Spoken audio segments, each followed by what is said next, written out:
Hi everyone, I'm Dr. Lin of Rehab and Revive Physical Therapy. Welcome to today's segment about overstretching. I get this question all the time, whether stretching is good and overstretching. Athletes and dancers come in and they're always telling me that they chronically need to stretch. And I feel if you need to stretch more than once a day, you're doing it too much. There must be another reason. So let's just use these TheraBands as an example that I have below. Let's use this one as a tight muscle. This is one of the thicker TheraBands. This is a tight muscle.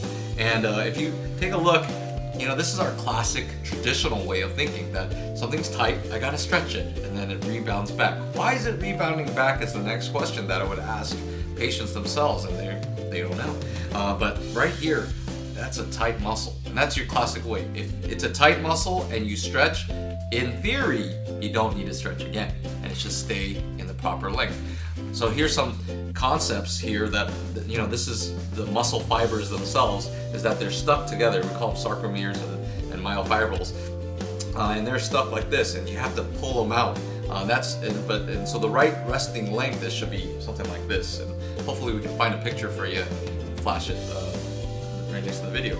But then this is an overstretched muscle. So let's take a muscle that's lengthened or overstretched or weak, is what some people like to call it. So this is a very thin TheraBand, so this is more of a lengthened muscle. And so when you're at length, if you think about it like a rubber band that's been overstretched, wouldn't you think the ends here are also just as tight? And this is a healthy, relaxed tension.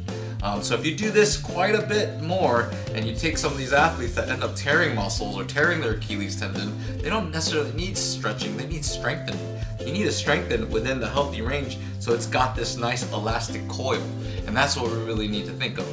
Another theory I have is nerves. Nerves run closely connected through tunnels. They go through the muscles and muscle bellies, and they need to slide and glide. And that's why I often tell my patients, so if you take a muscle that's already lengthened or weakened on top of a tight or unelastic nerve, then those things can really give you a sense of also something that needs to be stretched or is too tight. So let's use this little stretch cord that I have, this green stretch cord. This is a nerve, and you can see there's not that much give.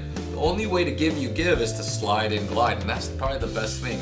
And so let's stack this muscle on top of something that doesn't slide and glide. You might have a muscle that does have a healthy range, but let's do this again.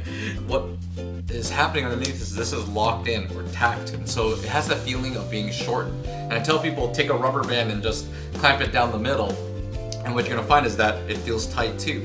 What we have to do is release these little adhesions, and that's one way to think about it. So here's some points in review of what we think might be too much stretching, overstretching, is that traditionally, I don't think it's a tight muscle, but definitely check with your healthcare specialist to make sure this is the right recommendation for you.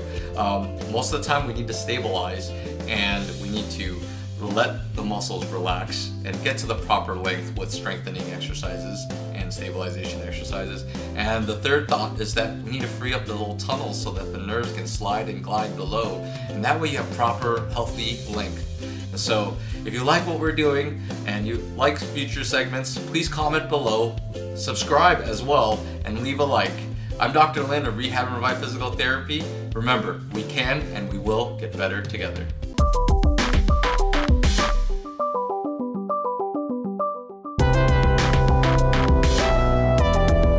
Frozen shoulders really could benefit from a lot of this exercise as a start.